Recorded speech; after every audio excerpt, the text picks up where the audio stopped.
Free Thinker Podcast, we're back again. As always, it's me, the host, Joseph. Today, I'm joined by Jaylee. I'm going to introduce yourself. And we've got Dio, the big man. Big time baller, money maker. Everything, yeah. All that life.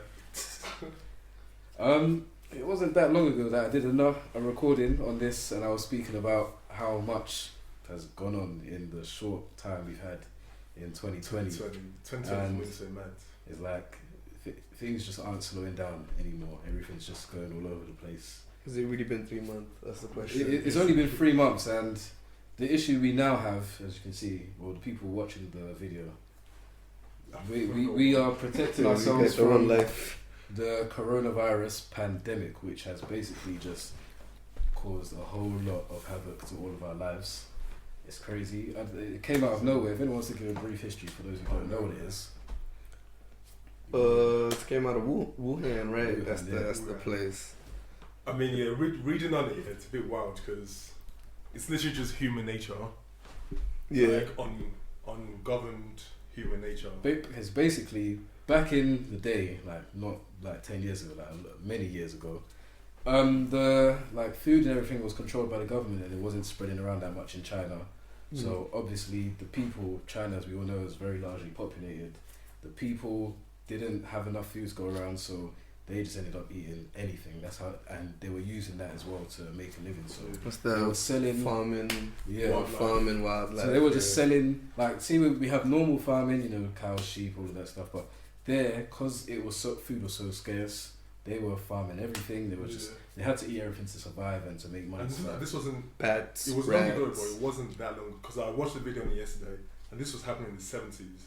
Before the 70s. The change started in 1978. Yeah. It then became like a luxury market where only the rich would people. eat. But then the things that once there's a market for things like that, especially if it's a rich market and like, there's a lot of money going in.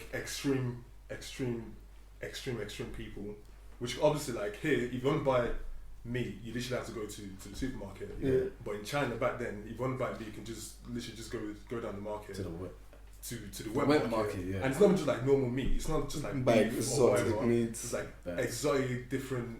Because obviously, like, it's made like ostrich meat and things like that. But then later, after a while, it just became a bit more. The more obscure it is, That's where the bats came the in. better it is. And then that's exactly, because to be fair, you do get things like that in Africa, but in Africa it's a bit more like meat and chicken.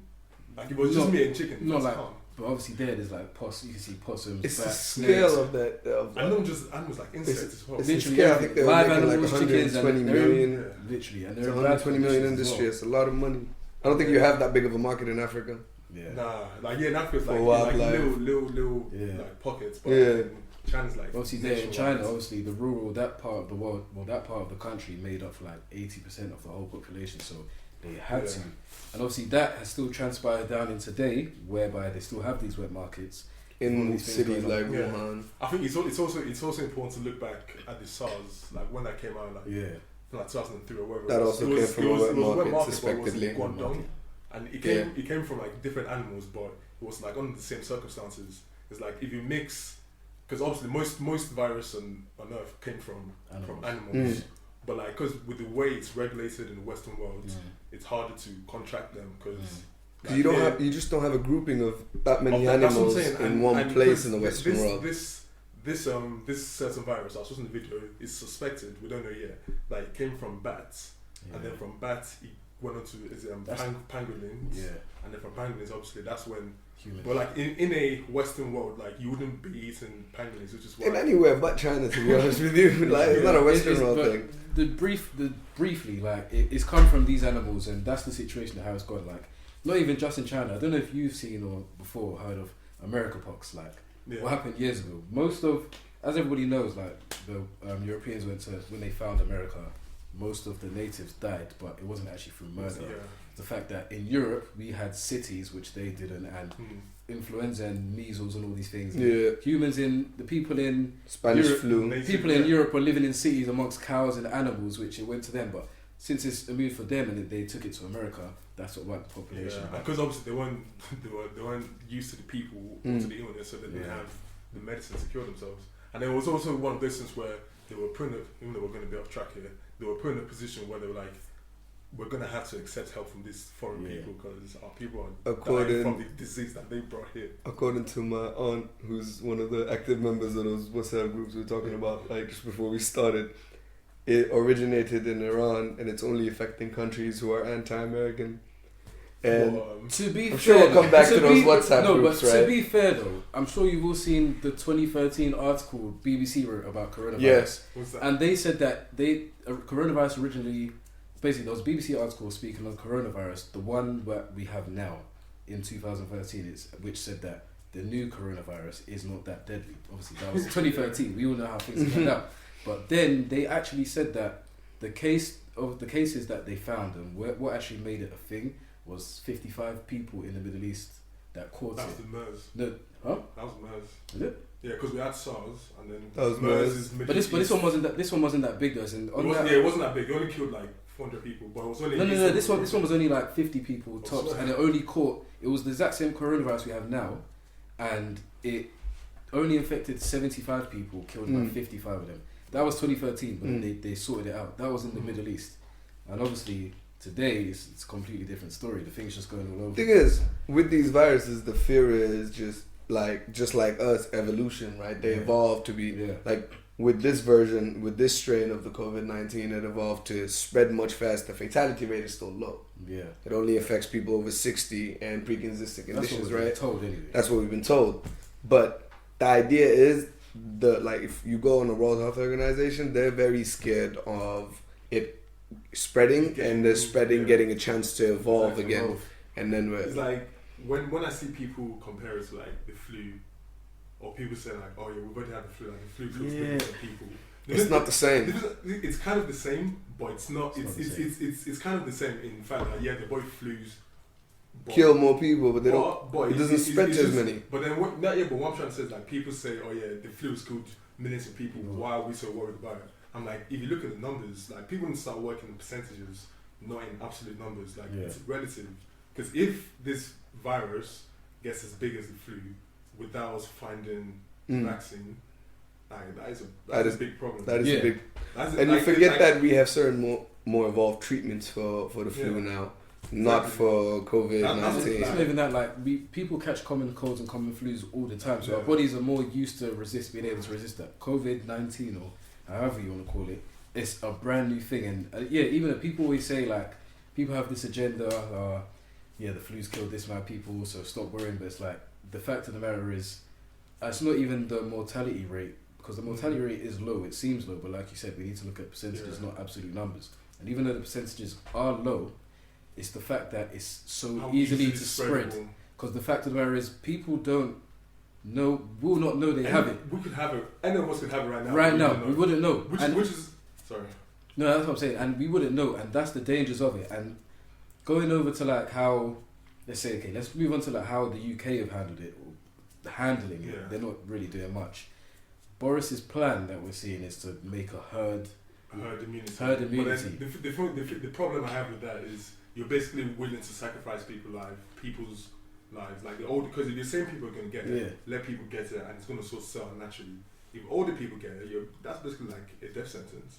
True. Actually. And you know the thing is, just in conditions, that's a death sentence too. Instead of you saying, oh yeah, let's just sort itself out naturally, as a Western country where we know we've got enough, where we know we've got the means to actually do things about it. Yeah. Like we should actually do things about it. Is what I feel.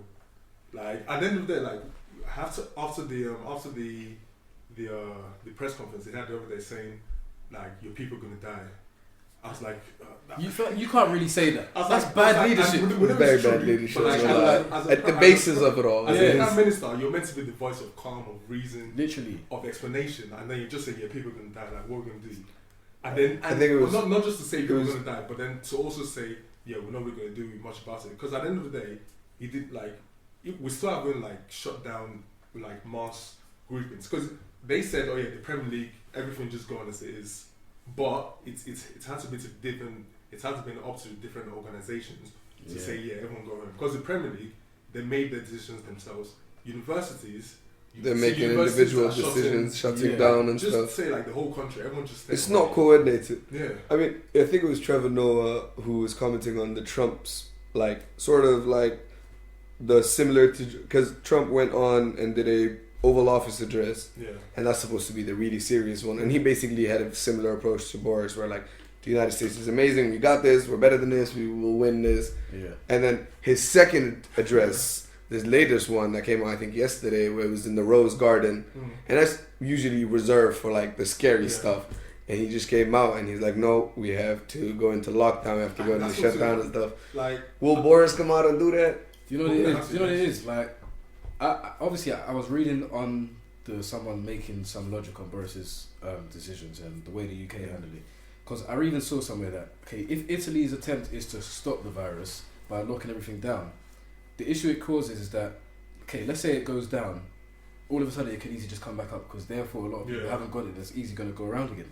But in the UK, I feel like this herd immunity thing, they're trying to just balance everything out so that eventually people catch it, they get over it, then it just develops a society. It develops a society where we're gonna become immune to it. But the thing is, like, even like I've watched a lot of TV shows and films where there's storylines and they talk about, you know, doing this for the greater good or sacrificing these people for the greater good. But obviously that's TV. Like, now we're really living in it, and I'm thinking, I don't think people like. I understand, but you can't really take the decision into your own hand. Even though, okay, cool, fair enough, it may be at random. You're not choosing the people that's going to die, but you're choosing to take chances on people. You're gambling. You're just gambling on people's lives at this point. Which is why I think it's best to be proactive rather than reactive. Literally. And in England, we're just being very reactive at the moment. England's always been reactive because, like, even let's say look at the Premier League now. The other day, like 1 or 2 p.m, the Premier League made a tweet saying all football matches this weekend go on as scheduled. Government said. Like 3-4 hours later, Arsenal manager Arteta positive for coronavirus. It takes tragedy for anything to happen. That's the issue. I mean, it takes one of them too. Like for any organisation to react, I think it takes one of their members. That's what I'm saying. To be fair, like with the Premier League, if no players had it, they'd be like, okay, let's play all our games. Because the NBA didn't shut down until what's his name got it. Rudy Gobert. Rudy Gobert got it. But then that's the thing. With the NBA, before Gobert got it, I remember Golden State. They said we'll play all our matches for the next 2 weeks behind closed doors. So at least they actually did something about it. But the separate organisations taking a stance on it. With the Premier League, they were just saying they're going to go ahead with the matches with a full stadium until when Arteta got it, and they're like, we have to shut down. I feel like in this country, I don't know, like the way we've been brought up and everything, the mentality and the way everything's instilled in us is that it's like we have to just work till we die, and everything's all about like the way this society is. It's like we literally can't. We're not allowed any moments for leisure. We're not allowed any. Everything has to be doing for profit and everything. So, I mean, as an outsider to the society that only moved here 3 years ago, that was my first impression when I got here. People work till they die. Literally, because we're taught to just. You have to earn your money. Like. So you have to be up, and you got the weekend per week, and then you got 3-week vacation per year, and that's it. That's what you look forward to in this country. But like other than that, it's sleep, eat, repeat. So even with coronavirus out now, it's a thing where it's like productivity comes at like the number one. We're not going to sacrifice revenue and things like that for the greater good. Like look at the approach that China have, right? China, you know a lot about China's politicals. Like with everything system right now. China, they act on what their own like defined Chinese socialism. At the end of the day, based on even the revolution they had in, was it 49? Yeah, 49. That's when they renamed themselves the People's Republic of China. Look at China now. As we're recording this on the 15th of March. I mean, you can say a lot bad about China, but what they're doing right now is for the people. Because at the end of the day, China's helping the people. Is for the people widespread. At the end of the day, it really is. They look out in a country full of what 1.4 billion. The total cases they had at this point is like it hasn't gone over 80,000. 62,000 recovered, 3,000.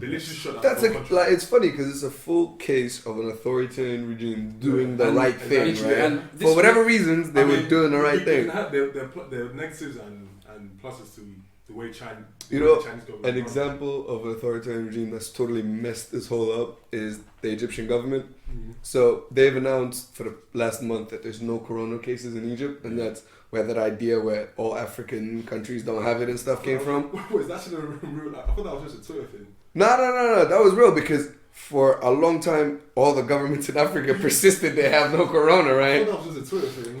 And then a German tourist went back to Germany, tested positive for corona from Egypt, a Canadian tourist, and another one. And then after that, the World Health Organization releases a $15 million program for every country that's battling the virus. Yeah. And then the Egyptian government comes out and says, we have 24 cases of corona. And it's like, it's fucked up because a lot of these governments don't... I mean, if their people are protected, if their militaries and their industries are ran in such an efficient way where this case is not going to affect them, I guess they have no reason to worry. But you see a government like China, which has an independent military structure, which has all of that, but it's still working towards that because it understands that its power comes from that huge population. Like, at the end of the day, the investments that get put into stopping this is going to benefit everybody because right now, China's active cases has been reducing every single day. Like, and always on a long-term basis, like, it's going to affect us in learning. Because China learned from SARS and it learned from... Because it was very and the MERS, it was very instrumental in helping combat that because they learned so much from SARS. Too, the SARS only got to 30 countries. The MERS only went to 9.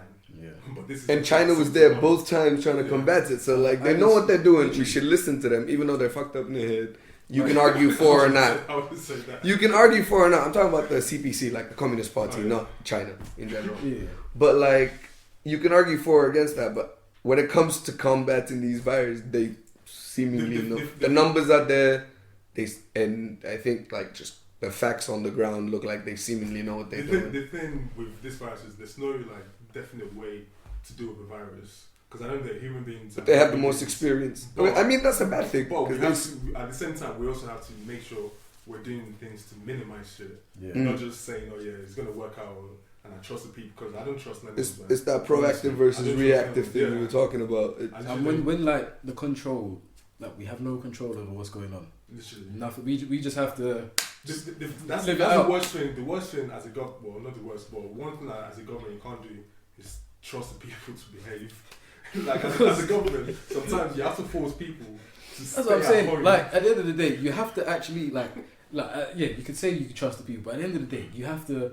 Being a leader, you have to hold people's hands and guide them through things like babies. And what you said earlier about China learning from things, I even saw, we all know, China built a 1,000 capacity hospital in 10 days. You have to praise them for that, man. In 10 days. But the thing is, they did the same. They did the same during SARS, and apparently they literally just saw the blueprint, took the blueprints from that, and that's how their whole model has been since 1978. Just learning and adapting and continuing. It doesn't help that they're the source of all these viruses because that's probably why. That's why they've got the but at least they know what to do, and I think governments should move away from their political stance and actually reach out to China and be like, hey, we're having problems. Yeah, but you know that's not going to happen. That's not going to happen. It's at the moment there's a court case in America going for a company that's found the antiviral. Well, the thing they've developed an antiviral. So it's not like a cure. But once you have it, it helps you deal with it. It's once you have a headache. So like a flu shot before corona. Yeah, for us, and then the company, the thing they found it, and then China's trying to say, yes, can we have it please? But this company is taking China to court because they don't want China to have it because they think China's going to give it to people free. But American company, they're obviously trying to sell it for $150. And this is the issue. At the end of the day, when something like this happens, where are you gonna run to? All this searching for profit. Where is it gonna? If it takes you and it strikes you and it kills you, where are you gonna? You're not. I mean, the basic law of life is that you don't take it with you, right? And this is the issue. How does money stays here? This is the issue. Yeah, we even see people right now. If you go out to shops, everything's there's nothing. Everything's gone. People are just hoarding.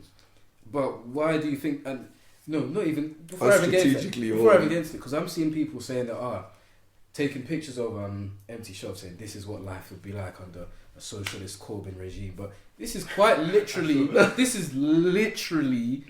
images of what's happening under a capitalist regime. Okay, cool. I've spoken about the whole capitalism thing before, right? And I'm for it to a certain degree, but when capitalism is instilled in your brain from before you're even born to the point where you have to stock up on things and start reselling it. The fact that you're not really, we're brought up and taught in a society where we're not meant to think about others. Yeah. Like, all we're meant to think about is our own profits and everything. What do you expect to happen? Did you see the guy in America that bought 17,000 I saw it. cases of antibacterial? Like, and then Amazon, because obviously people were reselling in Amazon took it down. So now he's got all those cases of antibac and doesn't know what to do with it. Like he's gonna have to start going door to on the corner of the street. I tell you what, the capitalist mentality in this country is different than anywhere I've ever been because it's so entrenched, like you said. Like America is even, and this virus is bigger. No. America's bigger, definitely. America's big, but by very virtue of size. Like for him, that's obviously only lived here for 3 years. You even said the minute you came here, it's like we're not. I see someone on Twitter saying, why are we quarantined at home instead of watching Netflix? Why don't you develop a side hustle? Like, you're literally not allowed. Like, I was just about to say that it's all about the hustle in this country. We're not allowed to do anything if it's not for profit, and that's the problem. Because when a virus comes like this, like literally from politician to the street corner in this country, it's all about the hustle, and this virus is proving it's it. Because we're taught that all ideals of collectivism and working together. Because at the end of the day, this thing is going to affect everybody. Like, there's no point. There's literally no need to just be thinking the way people are thinking. Even if you manage to successfully ride this out and no member of your family or your distant friends or distant acquaintances manage to get this disease and affect it, if we don't contain it and it manages to spread and knock out a lot of people, it will evolve to be a more dangerous...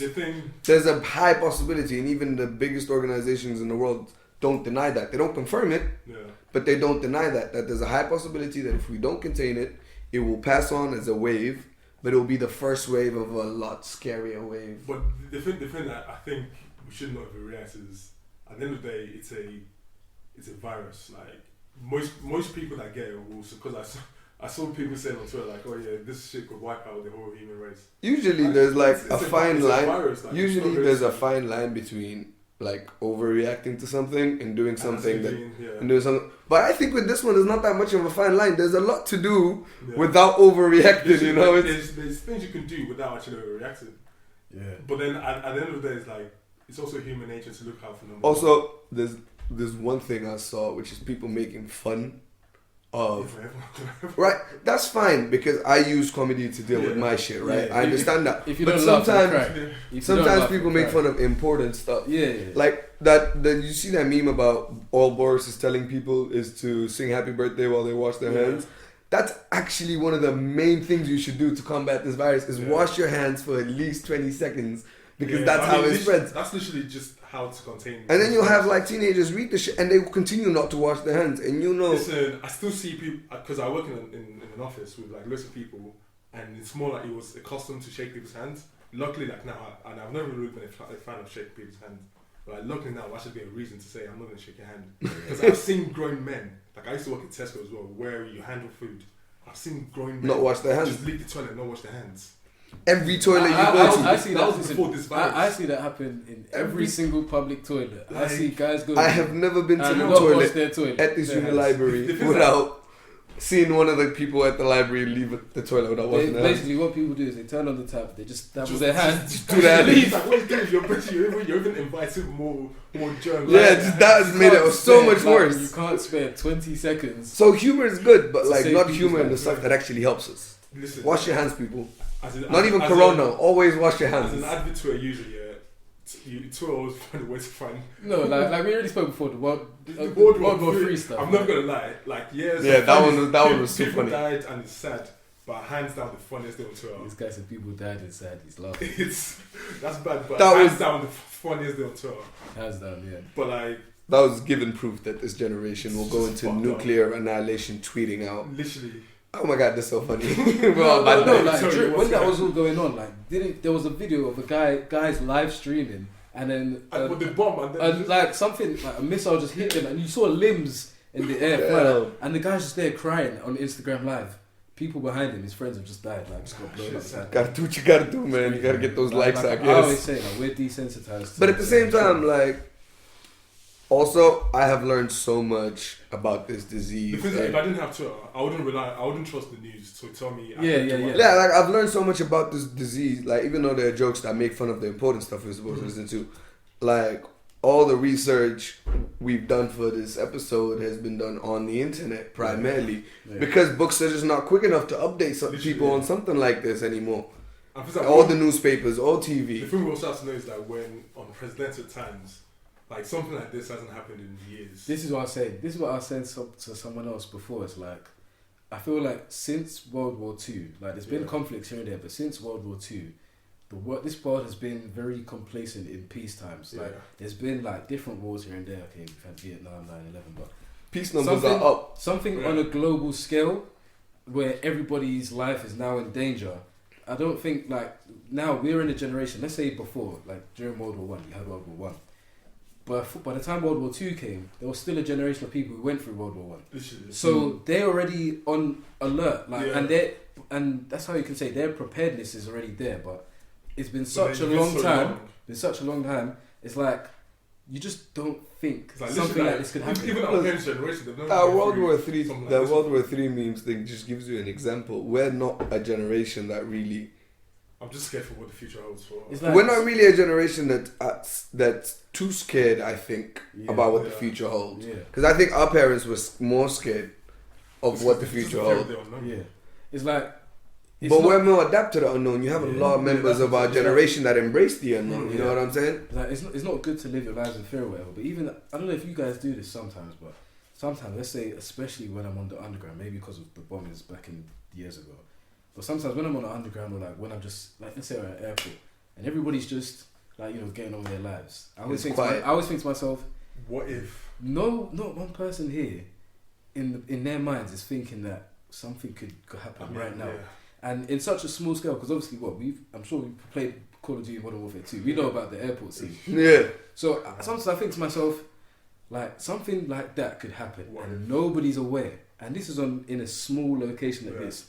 But in the scale of the whole world, I feel like nobody has like we had Ebola not long ago, but that didn't break out like that. Yeah, but Ebola is different. Ebola doesn't happen to Africa. But something like this, that's actually everybody's lives are now on the line. It's like it is what it is. Like every man for themselves. It's like I don't think no one saw it coming, and I think that's the scariest thing because now I feel like even if this thing all just goes right, I feel like a lot of us are just.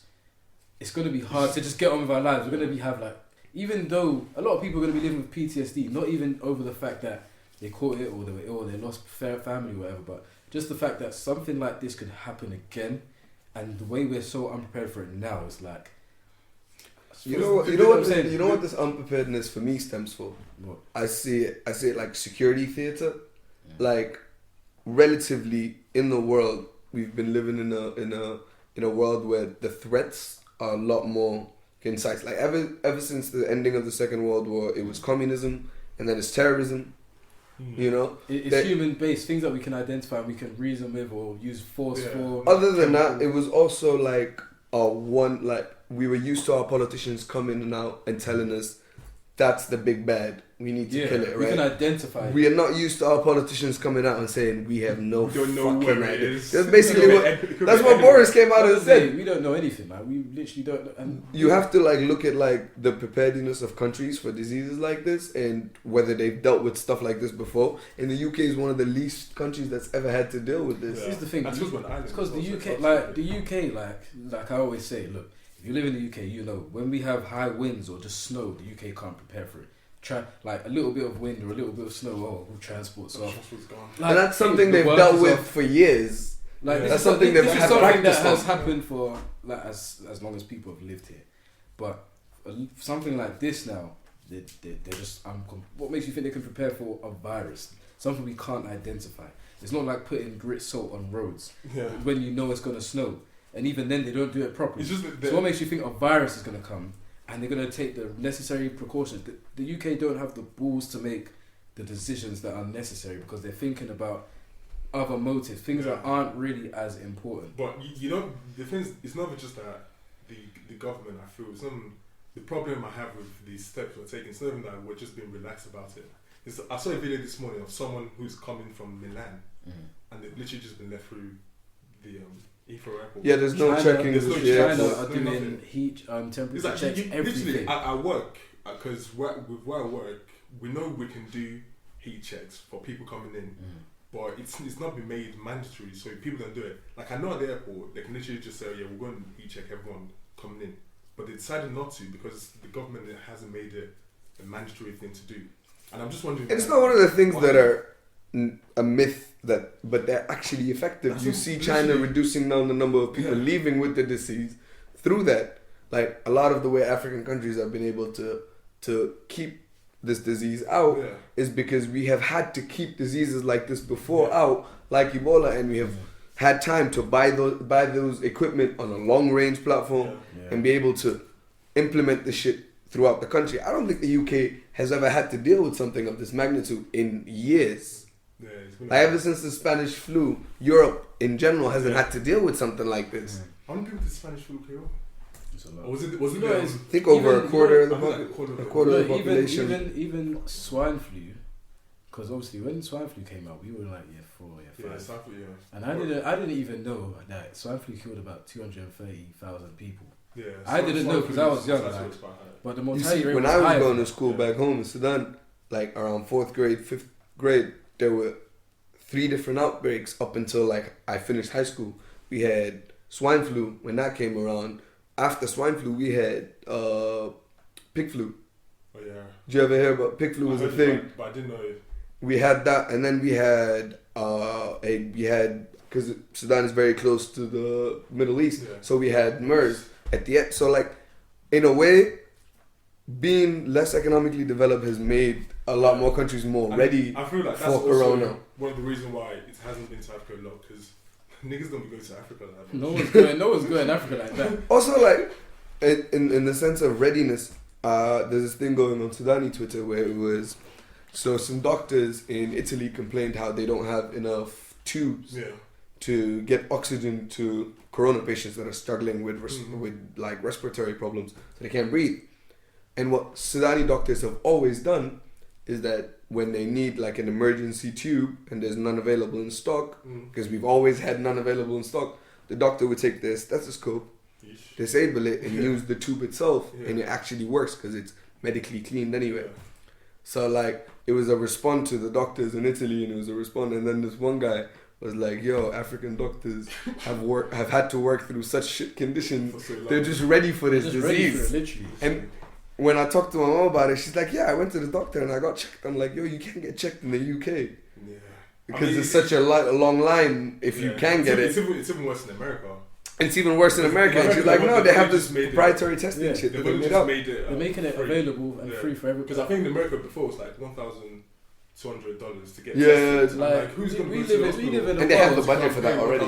We're living in a time where it's like Trump is looking like he's taking this more seriously and doing better than Boris, and it's like it's actually a worry. You just have to think to yourself, what is actually how did it get to this? How did it actually get? It's actually a worry. But the one thing I would think about it, Trump is the original Boris. So once Trump is panicking, Boris is going to stop panicking. I have a feeling we're going to see a prime minister address either tonight or tomorrow morning.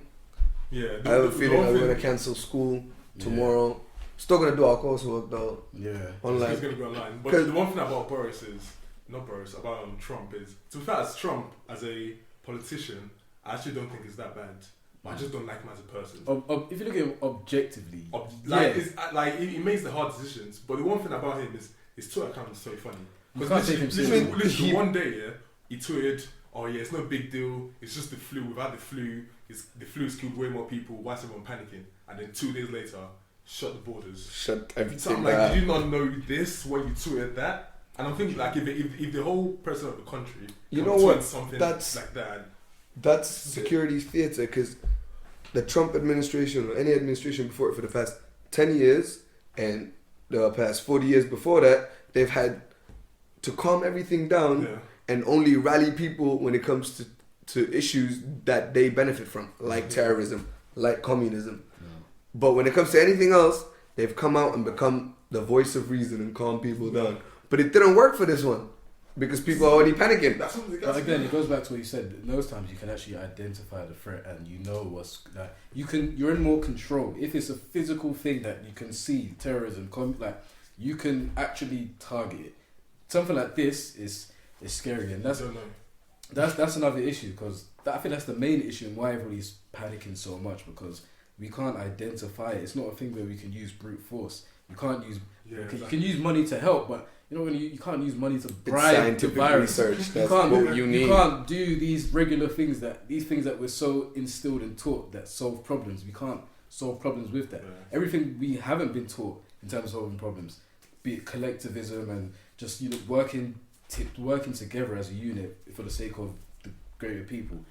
That's what it is. But would you agree that like problem solving in this country, like how you were brought up, it was sort of like a grind till the end sort of approach to problem solving, where like you just keep doing something until it works, right? Yeah. I mean, as in because I do mechanical engineering, we're trained to look differently.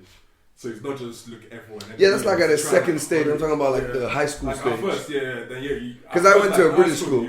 I know my accent is saying like it, but I went to a British school, and I remember the way we studied was past papers, and past papers is basically repeating something until you understood it, right? Yeah, and then just hope you know the pattern. Yeah, which is like, I think it was Einstein who said that that's the definition of stupidity, but then that's of insanity. I mean, we're driven to do that with the way the educational system is. So like, I feel like this is their approach to this virus, and no country in the world has had to think outside the box more than China in the past. Yeah, but if you look at what Australia did, Australia shut the borders time ago. I think they shut like early February or mid. Australia's a funny thing because it's a Western culture ideologically. Yeah. And even like in nature and in culture, but it's really an Eastern country economically. So once China shut down its borders, everyone in the East. I'm sure you've seen that video on Australia, where they've got like loads of Chinese students in Australia. Yeah, I think I know what you're talking about. Loads of Chinese students. So once China did, they followed. In my opinion, they have to do basically.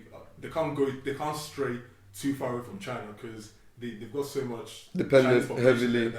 They depend on them so much. So and plus, they had to worry because they have like I think 2,500 Chinese students currently in Australia. So and they have to worry. Literally, they shut the borders like from early. If you're in, you're out.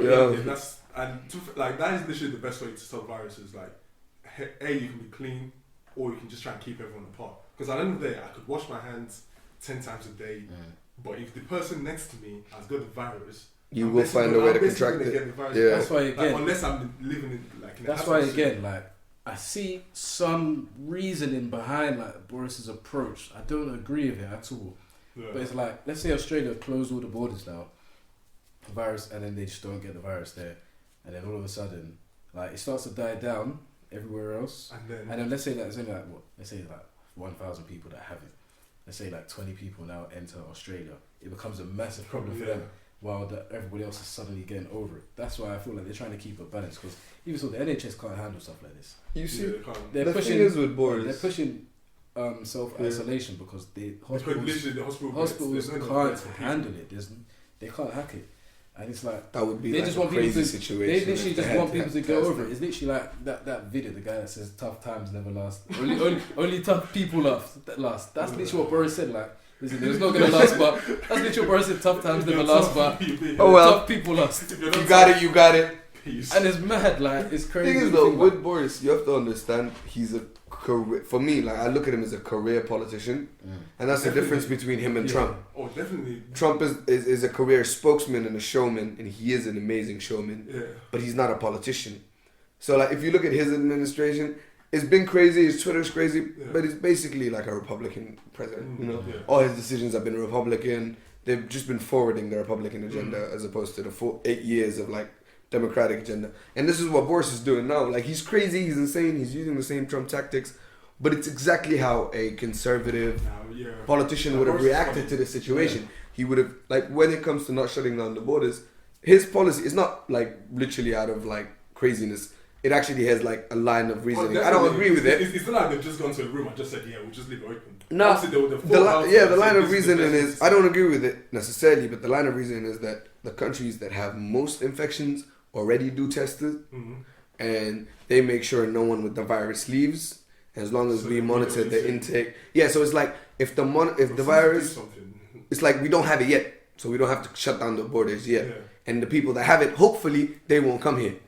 But it's just, but that's what I'm saying. It's fucked up. Yeah, like, what do you mean, hopefully? You're putting people. But then again, as a career politician, that's the route to take to maintain that political image you carry of doing the out of ordinary thing, because that's sort of what he's done. He's picked up the Trump model. He does opposite of what people expect him to do as the prime minister, and everyone expected him, like you said, to come out and be a leader, and he's not. He is the one that's basically caused all the panic buying and all of this stuff. He's put fear into these people. But I even wanted to ask you guys: do you feel like everybody's overreacting and it's being exaggerated? Because even though the mortality rate seems low, I still am worried about the amount of people it can hit. There are reasons to be worried. And the thing is, because Boris himself said we're like 4 weeks away from Italy. And people are like, oh wait, people in Italy are allowed to leave their house. So what am I going to do when I run out of food in 4 weeks? Yeah. Oh, I need to go buy tissue, I need to go buy food. But it's as simple, like that was the whole point, like as a prime minister, you're meant to be the voice of reasoning. To say, oh yeah, we're going to beat this, we're going to do things to make sure we avoid. But he has like a political thing to follow because he needs to stay in power past this virus. Yeah, exactly. There's its own motives. Yeah, like in terms of people overreacting, I feel like I don't think as a whole, I don't think we're overreacting. Like you have individuals or people overreacting, but as a whole, I don't think we are. Because at the end of the day, eventually, if we are in lockdown, you are going to need some food. So people are just looking after themselves. But the issue is, you can when you go shopping and you buy tissue, pick up an extra tissue, pick up an extra. It's just when you're over. Why are you buying 12 pallets of tissue? If you want to buy 12 pallets, that's your thing. But why are you fighting each other? Yeah, once your overreaction comes into chaos. If I want 1 box of tissue and that guy's got 13, I'm going to fight him to get one more. Me personally, like the way it's been handled here for me is a complete failure on the government. So the people who voted because I just don't understand, because it's a complete failure.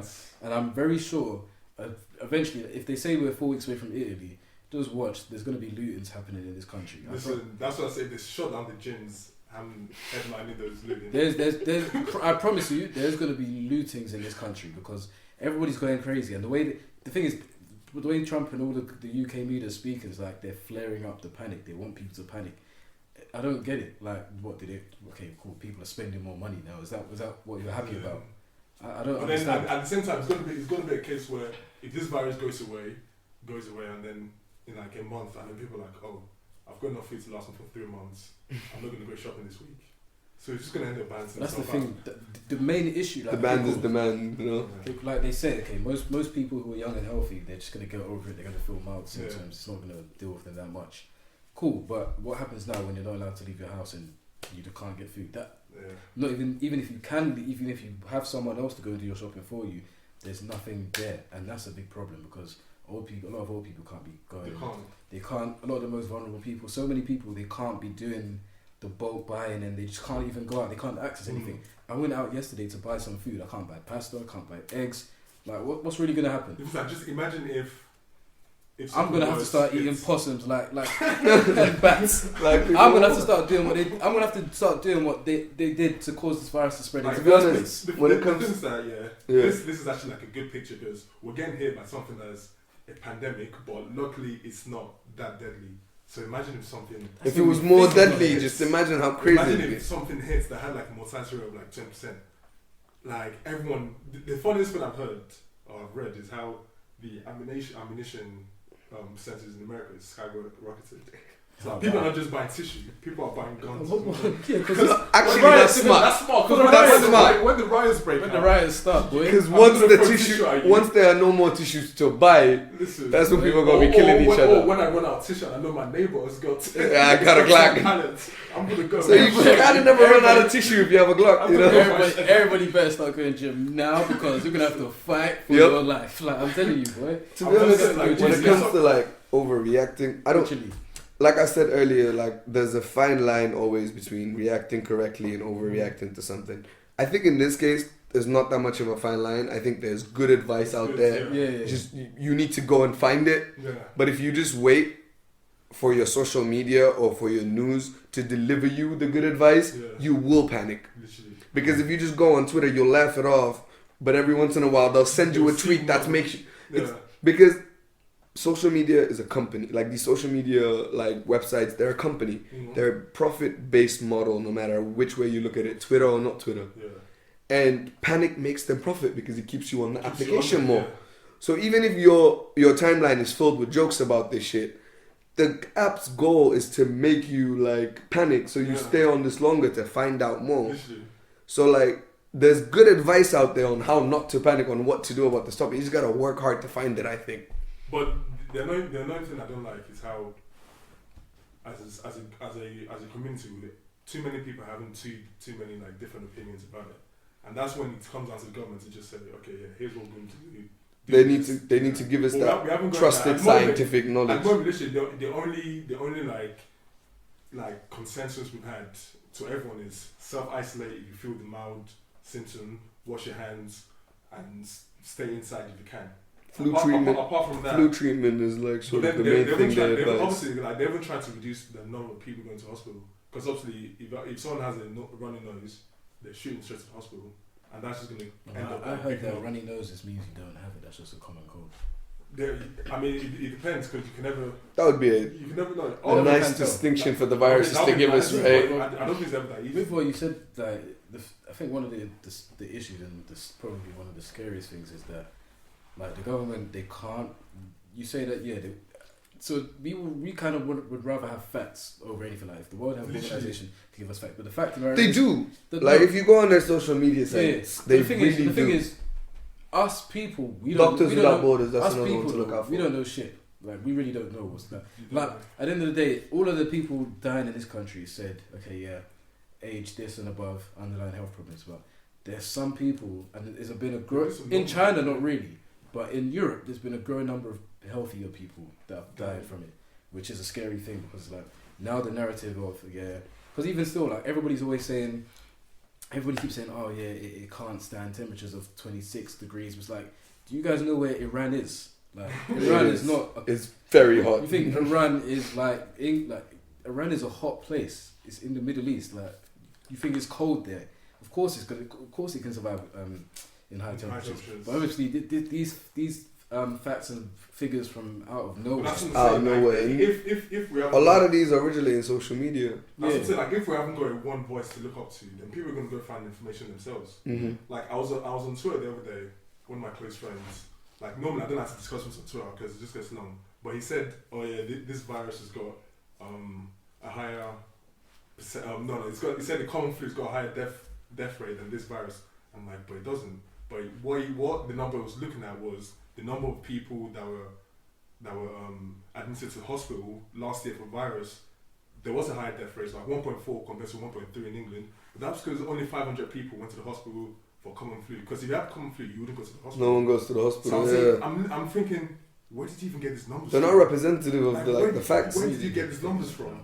Because social media could be misleading. You said 1.4 people, and to be fair, like the numbers were right, but it was just so misleading that I'm thinking if people don't have anything to look up to, they're just gonna go find the source of themselves. They're gonna go to those WhatsApp groups I was talking about in the beginning. It's like the video I showed you before we started. The UK now of the masks. 14 new deaths today, and that's the thing. Like the mortality. What's the total? The total of deaths is 35. Yeah. And that's the crazy. Today in the UK. Yeah, and that's the craziest thing. It's not a small number. The craziest thing is that the mortality rates in Europe are higher than China. China had 80,000 cases in total. Yeah. Only 3,199 have died. It's like I said. The rest of them have recovered.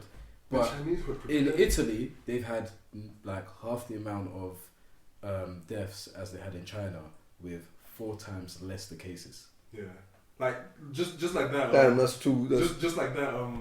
Not half as interesting. It's of Wendover. Yeah. Just like how we said, literally they already built the hospital rooms. Yeah. The rooms were already built, but they were stored somewhere else. Yeah. All they had to do was just build the structure and slide the rooms into the because they already knew like we haven't got the capacity to do this, and because they've already done it before. Thing is though, if you look about it, this technology is available in the UK. All these uni accommodations are built like that. They just build the structures and they slide the like, rooms the in. The scariest thing is that in China... But that's not profit generating, because that's a free hospital. Literally in China, like, the recovery rate is incredibly high, but in Europe, the death rates are higher than the recovery rates. They don't have the hospitals. People are having this thing for longer periods of time.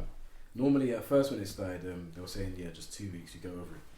And now it's like 6 weeks to 2 months, and it's like, okay, well, what does this even mean? That's because as the virus spreads, it's changing. It's changing, and it's gaining more understanding of the human body and how the human body fights it. And it passes those understandings over to like the next generation of virus that it creates, because it's reproducing. Like, my favorite sort of comedy about this is the comedy that has like the coronavirus as like a normal member of society. Like, you just going to work. Have you ever seen those tweets like, yo, the coronavirus is trying to do their job, it's their time to shine. That's literally what they're doing, it's their time to shine right now. Yeah. And it's getting better. One thing about the China building the new hospitals is the company that the government gave them the task to build the hospitals. The company was government owned. Yeah. Like, it's government controlled. You see, they're making their money still. Exactly. So the money's coming back in, and that's because obviously, like, if the UK were to say, oh yeah, let's build a hospital with 1,000, because you know they're built too. The hospital that in the UK, China. Like, the first one was for like 1,000 people. Yeah. The second hospital that they built in 2 weeks was for about 2,000 people. So it's even a big, but like I said, it's the same. It's the biggest construction company in the world. So they had and what you also have to notice is when they were building the hospital, that was in Chinese New Year. Yeah. Imagine trying to tell people in the UK, it's like, oh yeah, you're gonna have to. I know you're home for Christmas, but you're gonna have to come back in to build a hospital. Like, that also shows how different governments react to different things. That's because in China, like, that shows you like socialist structure for me, because they had no because they had a government company that can build something. I saw something on Twitter, because obviously you saw the video of like the time lapse of them building the hospital, and then someone on Twitter said, "Where's the toilet? Like, where's the human rights?" I'm like, human rights? What is that? Saving lives. You think Corona has time to care about, and that's one of the issues. Like, I was speaking to someone else before. That's one of the issues, like, in this country, why we can't do things like that, because if you want to do something like that, you're gonna have to sign off. Have to. So many different. You can't just like, override it. Make sure they've got food, they've got hospital. You have to sign all sorts of contracts. It's gonna have to go through different procedures. Like, you don't be able to do it for like 9 to 6. In China, like, you want to put paint on the floor outside, you're gonna have to go through different legal procedures. In my opinion, that bureaucracy is only there to distract from the actual reason why the UK can't ever build a hospital as quick as China, and it's not because of the bureaucracy of how council planning and getting right. Nah, it's because before you build that hospital, you're gonna have to go through Parliament, and that Parliament is gonna have to give that contract to a private company, and that private company is gonna have lobbying teams lobbying this member of Parliament, this member of Parliament, this. It's gonna take millions of years. China has the CPC. Literally. They have the money. They have a state-funded like construction company. It was private. Technically, it's private. Yeah. But it was I'm not saying the huge amount of power the CPC has in China is justified, but in this case, and only in this particular case, I don't think it's just in this case, man. Not just in this case, but I'm talking about just this case. In this particular case, it's 100% effective because there was a state-run organization that can build it. There was effective leadership that can get it done then and there, and not have to go through a million hurdles. Yeah. And like you said, fuck the toilets. They put like you've put in the way yourselves. Yeah. That you have to jump. Like, they're just very efficient with what they do, which is, and it's good, the system, like you're saying, the system that they have there. Yeah. Like, we've even seen time lapses of like bridge collapses. Yeah. They've built up within 1 day, 24 hours, everything's back. Yeah. But then you also have their nexus on positives, because you don't get any sweatshops here, or legal sweatshops here. It's not even that. Exactly. That's why I said in this particular case. Like, that's the negative. Like, it's also because over there they have a ready workforce. They have a population that people who work, like, you will just people in the rural parts. Okay, come work for us for like a little 1 week project. Simple. There was I can't remember which company it was, but the CEO, I want to say Huawei, but I don't think it was Huawei, of a company in China. They were like, you guys don't need 2 days off in a week, because obviously, like, you know, the Apple. Like how they build Apple's, like they've literally got like a campus where people literally work 9 to 5 for 5 days a week on campus and then stay off weekends. So Yeah. they've got loads of that in China. And then one of the CEO of the company said, you guys don't need 2 days off. We're thinking of changing the work days to 6 days a week. Yeah. Because they can do shit like that. They can do things like that. You see, in America, they're going the opposite direction. Colorado has 4-day school that's days what now. they're trying to do in Norway now. 4-day school days. Yeah, like It 4 makes days. sense. Even in because I work for BMW, we work 9 to 5 Monday to Thursdays, and then on Fridays we only work 4 hours. Yeah, we do that back home. It's possible to have like 32 hours a week, which is what Corbyn was saying, but it's just obviously there's like positive and negatives too. That's why I don't understand. Like, people were so against Corbyn's when he's talking about reduction of work and we don't need all this, but it's going to benefit these same people, and these same people are the ones that complain about doing the work in the first place. Because the thing is that on a Friday, how productive are you between 2 p.m. and 4 p.m? Not at all. You're tired, you're just thinking about the weekend. You're thinking about what They actually cost the company money to keep the building running on Friday. That's why then they're just like, yeah, everyone just go home at 1. And then the one thing that I think speaking about Corbyn is, I remember when his manifesto came out, and then he was like, oh yeah, we're going to cut tuition, we're going to build internet for the whole country. And then people are like, oh, where are you going to get the money from? In the last, what's it called? The thing that they did in the cabinet, where they released all the numbers that they thought that they think they're going to spend. Yeah. The guy was like, oh yeah, we're going to devote £5 billion to give them Wi-Fi to everyone. And like, this is exactly what Corbyn wanted, that people were saying, where are you going to get the money from? Yeah. It's like, obviously they had already thought about things like that, where they're going to get the money from. The money's always there. Exactly. Money's always there. You just got to reshuffle it. Like. And then it's one thing where I saw on Twitter, it's like, people are just so ingrained to believing they can have things good. Yeah. And they feel like, oh yeah, it's too good to be true. Like, you see, the parliament's job is supposed to be a lot similar, like, and it's supposed to be like this when it comes to the corona situation, because it's supposed to be a lot similar to what my mum did back in the day at home. When my dad went to work, he came back, he gave it a monthly check, and she did the messing around, and like, I don't know if you watch Everybody Hates Chris before. Yeah. You seen that episode where she's like, Julius, I run this shit like the government. We always in debt. That's how my mum ran shit at home, right? Yeah, where you have to move. That's what the parliament job is, you know. Like, a leader can figure out a manifesto, parliament, find the money. The money's already there. You just gotta move it around, you know. Like, it's okay, but that's why I think the UK's response to like the corona has been like this, because right now, when's the last time this parliament agreed on anything? Yeah, I mean, you're gonna get a lot now because obviously Conservative they've got a major seat, so now they're just gonna get all the votes, which is why Brexit was just took so long. Because the Conservative they'll bring the Conservatives by nature they're very conserved in their response to things, so that's why the response has been very chill, right? Yeah. But even if the Conservatives wasn't in power, you still have to go through. You still have to get a third of the votes to actually. You still have to go through a parliamentary process that will slow down in situations like this. They're like downfalls to China. Which is why the Chinese were able to build a hospital. To build that hospital. The downfalls here, bad things there. Downfalls there, good things here. You know? Do you know how long it took to approve this high-speed train too? Well, HS2. 4 years. It's for so long. It's like 10 years. For years. Like HS1 started in 2007. The idea for HS2 was brought up, I think, when Brown was in power. Yeah, like, that's when they started. That's when we had HS1 where we live. That's when they started.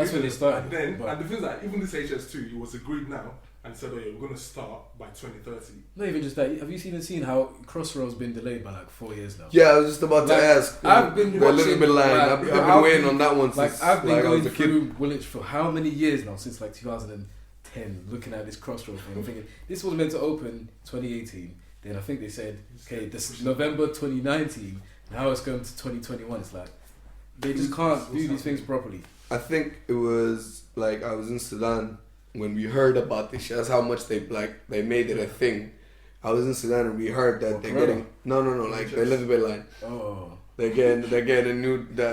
So when I moved there, I was expecting to get on it. No offense, but like, what are you talking about Elizabeth line? Bro, when it went out, The BBC was talking about it all the way. way. About this, and because to the fucking Sudan. How do you guys know it's in Sudan? Fam, the cross country. It's not even how do you know about it, but why do you know about it in Sudan? I don't know, it was on the BBC. Like, that's how much they cared. They were telling the whole world. Okay. So when I moved here, I was expected to get on it, right? And up until now, I'm on my last semester of uni, right? I'm almost out of this country and it's still not here. No, to be fair, they're doing like... That's how long you're going to have to wait for a corona response from this government. Hourly runs from Reading to Stanmore or something like that, I don't know. But, do they? Yeah, I think because it's in testing, but... Yeah, like this whole corona thing is just so interesting. What's even weird is, I know someone at work that was bulk buying for Brexit. Like before Brexit happened, I understand that. Said it was I understand that because it was scared that the market was gonna crash. But it already happened. And food is gonna. I'm like, how high do you think prices are gonna go? That you need to start talking about food. Prices did add up. Like it did. Like prices are adding up now though. Like, it would go, but like I'm thinking, start bulk buying. To be honest, in the last 3 years since I moved there, this country's been harder and harder to live in terms of like prices wise. Yeah. Just on that side. Now with Corona, I don't know. Because I've got most of my savings and shares and stocks at the moment. I checked it because I just lived in there, but I checked it the other week, and I've gone from having a plus 10% to a minus 10%. Boy. And they literally had to, because I don't normally check it, but they sent me an email saying, "Oh yeah, it's going to fluctuate, so don't panic." Because obviously they feel like bad people are just going to remove the money. I've even tried to look at the inflation rate. But like, it's just to have that 20% gap. That's a huge gap. Huge. Because now, even I want to withdraw money, I'm thinking, I can't withdraw money because I've gone from having a plus to having a negative. So now I'm going to live in there for like 6 months to actually get my money back. Like, I'm even seeing here that apparently... That's panic with this. That's panic. They're even predicting the UK inflation rate is going to drop to 1.5 by the third It's going to drop. That's why people like Italy, and I think they're going to do over here, they said you don't have to pay... business tax, or they're gonna postpone mortgage. Because they know it's gonna. I don't think they can do that here though. No, it has to do something to an extent. Because even though investment rates it's too private. The industry here is too private. Yeah, the government has zero control over. Private, like people do what the hell they want. That's why they can't build a hospital that fast. Even though you have a universal healthcare system, most of the efforts that were taken to add to that system are done by private companies. Yeah. The main problem here is like people, the main culture around here or whatever is that people wait, like we said at the beginning, it's very reactionary. Something very bad has to happen before action is taken. With anything at all. Like the league. Yeah, even at work, literally. On micro levels, macro levels, every level it happens. Like I'm just waiting at work for someone to get the virus and then to send us home. Because at work we have a policy where you can work from home. Like I can take my work laptop home and I can work as most people do, but they're not doing that because no one has the virus at work here. So every morning if I go to work, I have to check my email to see, oh, do I actually have to go to work today? But I'm just waiting for that one person to get the virus and then they'll react. Is that what happened in Nottingham Uni? I think one of the students got it. That's why they shut it down. Well, Nottingham. Yeah. Yeah, I heard Nottingham was even in Loughborough as well. A student got it, but the student was on campus. But then they're just like, yeah, we'll shut it down. But then you're hearing universities saying, like, I'll speak to my friends, oh yeah, Loughborough shut down, and they'll say, oh yeah, I'm still going to uni next week. And then instead of just saying, okay, everyone just go home and just do what you need at home, you've got unis still going in. It's more effective if it's coordinated. Our uni hasn't shut down. Nope. It hasn't. Thing is, with Uni, they're in a weird situation. Our uni, like, our uni is like serious capitalism. Like, like the lecturers, we were missing lectures, loads of lectures, like last term because all the lecturers going on strike. Like they're taking they're like taking cuts out of their budgets, and added. So basically, the people who earn the most at this uni, it's not on their earnings, but they're getting a lot of bonuses, and that's where their money's going to. So they're not even getting like taxed as much on these bonuses, or whatever. Like they hook themselves up with like huge bonuses for like new projects that they built. It's like cooking yourself dinner, right? And then giving yourself a treat after that dinner. For saying I cooked dinner, even though it's something you should normally do, right? Yeah. Built a new like lecture hall. That's good job. No, that's your job. Wow, it's crazy. They're not gonna shut down this unit. I feel like they have to. But they're in a tricky situation, because they pushed our schedule to finish even earlier, so they have more time to build new infrastructure, so they get more students, so they make more money. Like they cancelled exams for us last semester. For I think a good 70% of classes in uni, they were no longer exam based. Yeah. Because they didn't have enough space for exam halls, but they have enough space for new students. Yeah, if you go around it, it's seriously. Uni's mad. Yeah. Even back to this whole Corona debacle, like what even on, like, looking at like, I don't know, because a lot of people bring up conspiracies and whatnot, saying it's a man-made thing, this, that, and the other.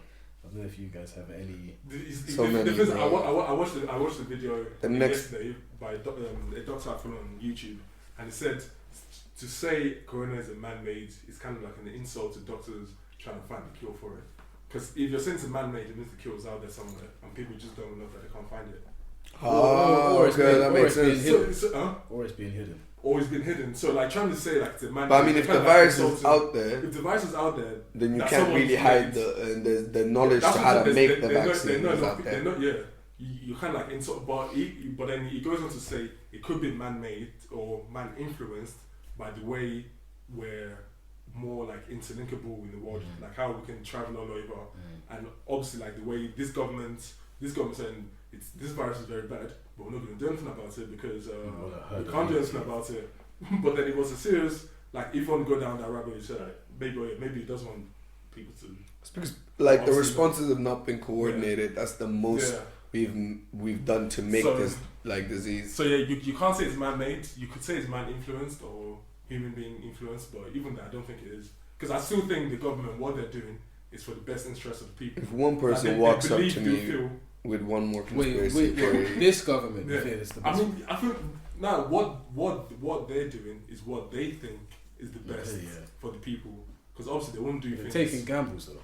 But it's gambling, but they still like at the end of the day they still went into a room and they discussed, okay, what can we do to actually make the people better off? And this is the idea they came up with.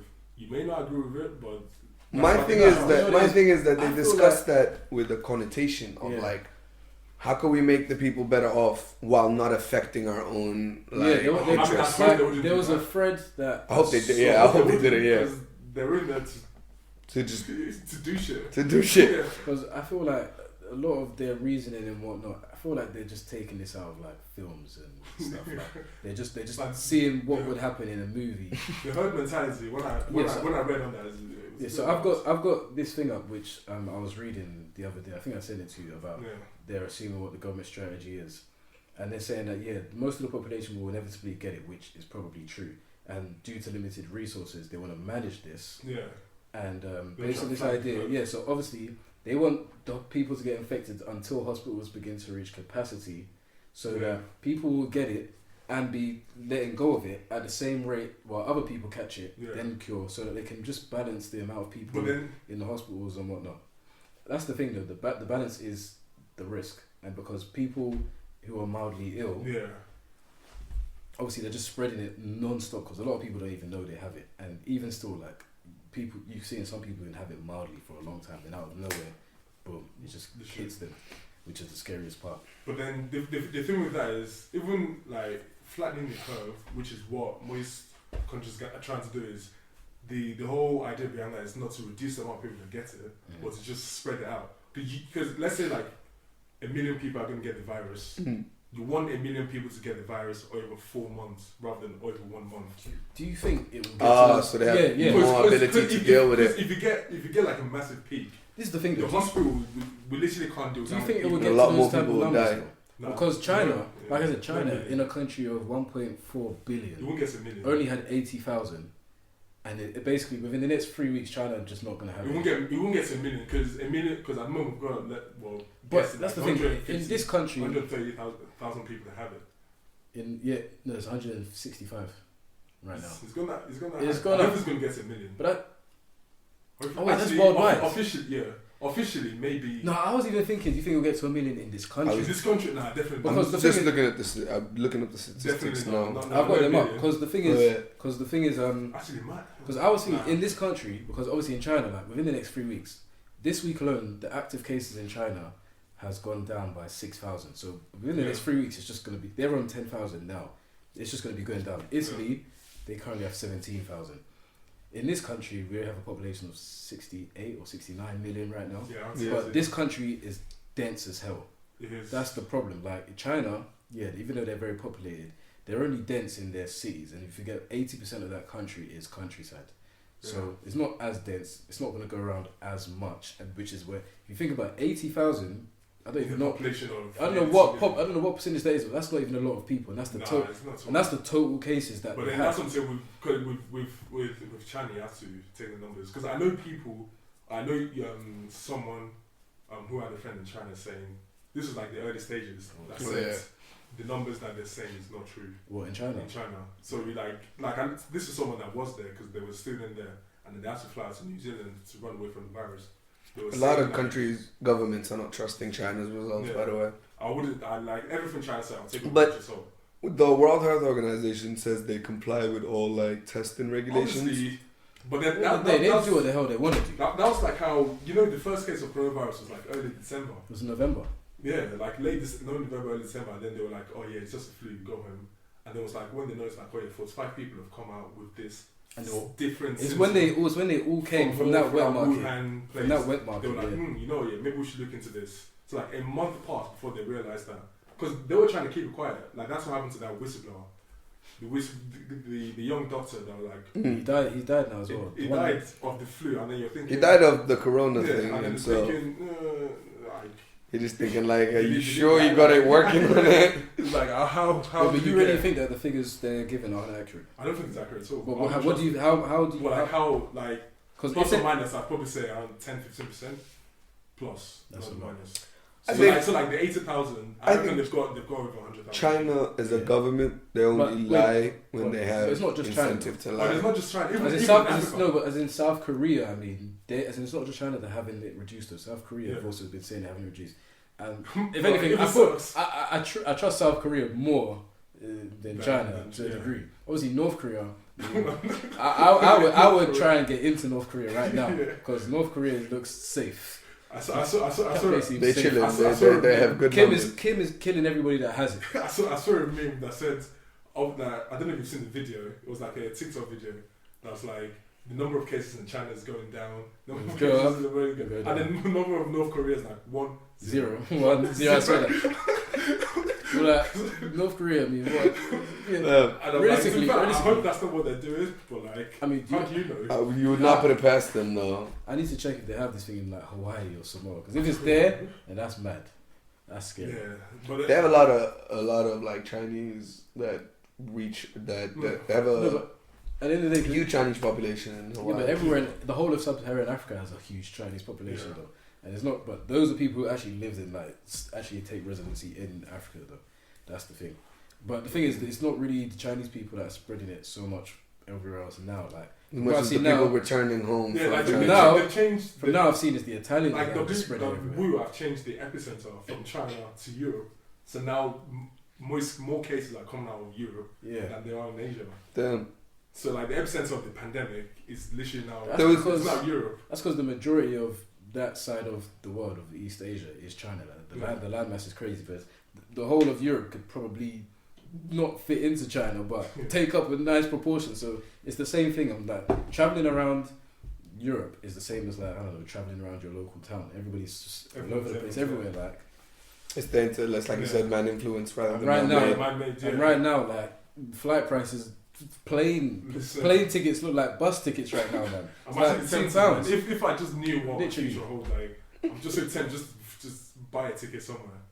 Because where can we go? Where can we realistically? It'd be nice if you can find a way to buy some unnamed tickets.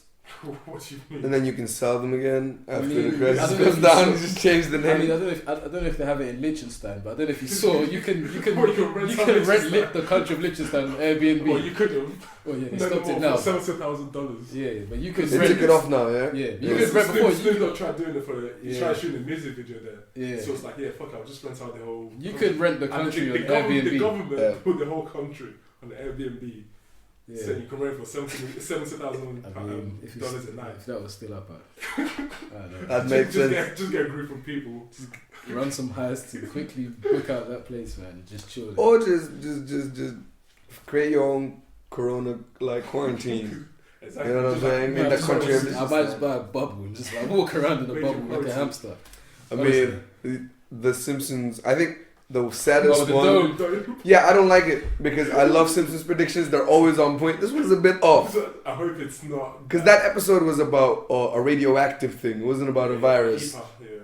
Yeah, but I mean, But it's still the internet gets away with it, you know. It's still, like, the internet still remains undefeated when it comes to to jokes. be fair, like that is probably a very accurate way of dealing with It'd be nice. It'd be so much easier. Yeah, it's nice until you can't get normal supplies. Just major quarantine. Until you can't get normal supplies because the place is blocked. The issue is because even like where I work, if you're blocked with the factories in there, so they quarantine the whole city. That's what I'm going to say. Because where I work, most of where we make engines, most of our stuff comes in from China. So like even though like we're still working, last week we had to shut down the factory for 2 days because we couldn't get. You're not getting supplies. We couldn't get supplies from China. Oh shit. So like that's what I'm saying. Like if you're like a self-sustaining country like China, literally just put a dome over there to say we'll deal with it until you guys just sort out. I mean, they're still gonna eat the possums and that, but they're alive. Yeah, because it's no longer a poor people thing. It's a class thing. If you're eating, it's really expensive to buy that. It's crazy. That thing just. Would you say that like Corona is the most like, and I don't want to sound too communist here, but like it's primarily like the disease itself with the whole wild farm, if it is originating in those wild farming, and the pandemic and the spread and the react to it, it's just such a reminder of how much capitalism controls this world. 100%. Because like when have you seen those snaps of people weighing hand sanitizer? Like capitalism, that's where it's at. Like the thing is, going back to that guy in America that bought thousands of, like you see like people dying. People need this to help themselves. But what am I going to do? I'm just going to buy it and then big trucks of the stuff. Or like when you think to that American guy, because there was a company in America that developed like not a vaccine but like an aid for I think it was HIV or one disease. Yeah.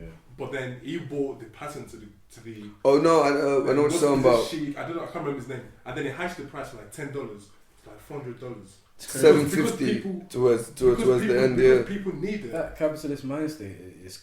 That's just how. That's because at the end of the day, you have to look out for number one. Like you have to look out for you. Yeah. And if you can find something that people need, you can. It's funny because China got the disease from the very few capitalist laws they have.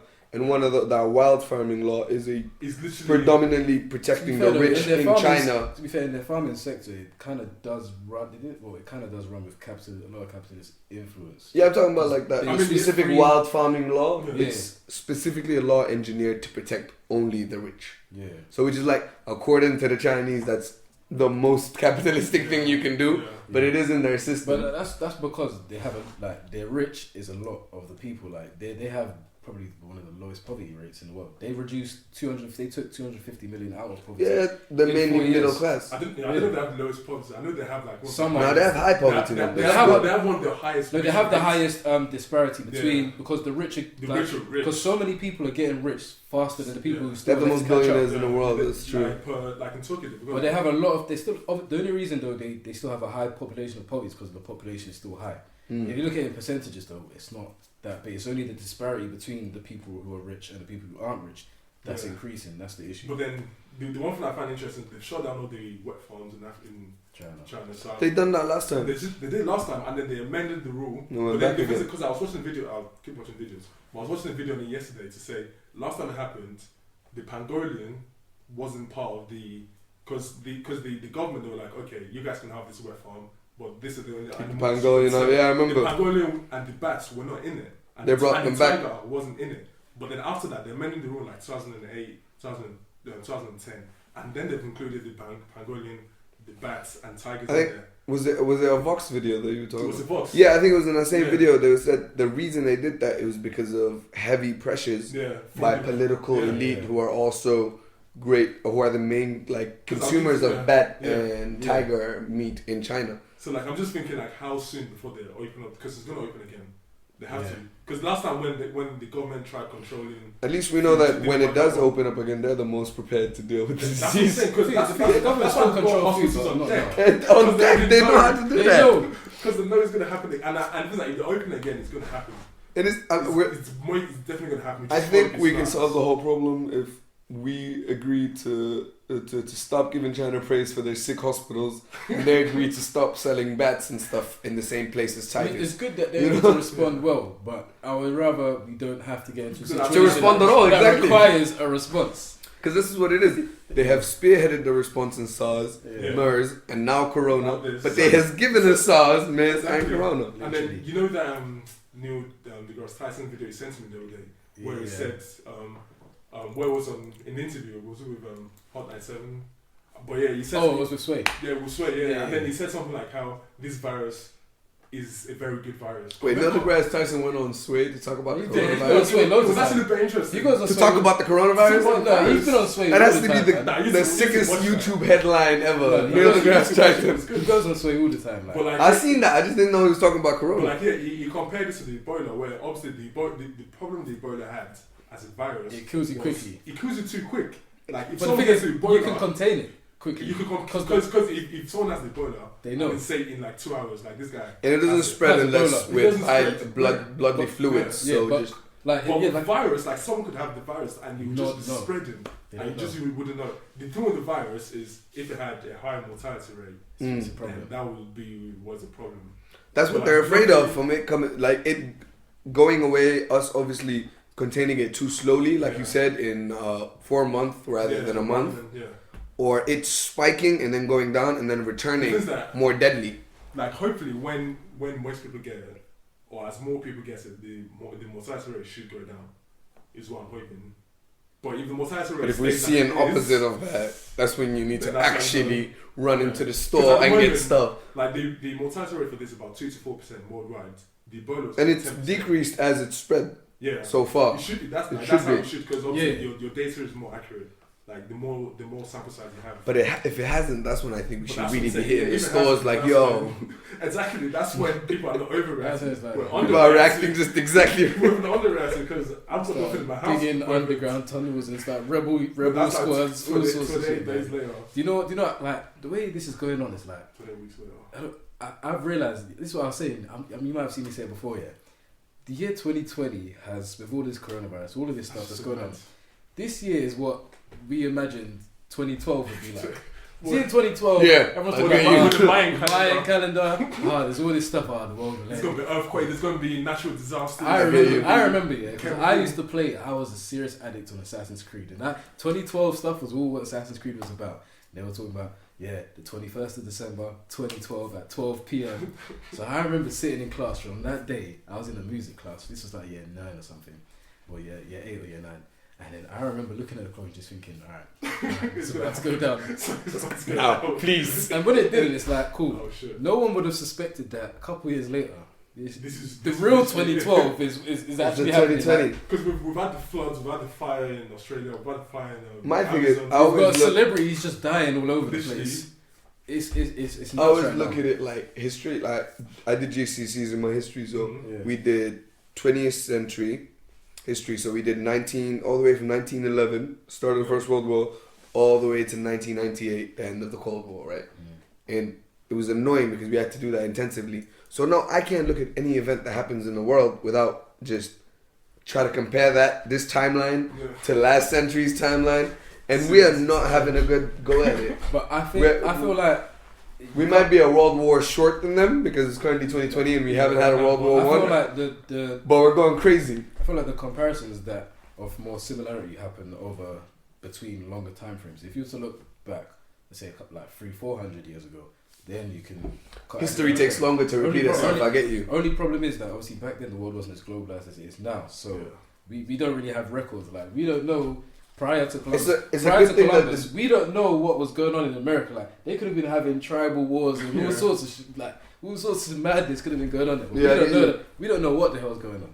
Even in Australia, like we don't really know what the hell. To be honest with you, like it's sort of a thing for me where it's like they didn't have as much spread as us back then for diseases like this. Yeah. However, the death rate was eventually like a lot, and scientists are sort of splitting this. The death rate was sort of a lot higher because it didn't spread as fast.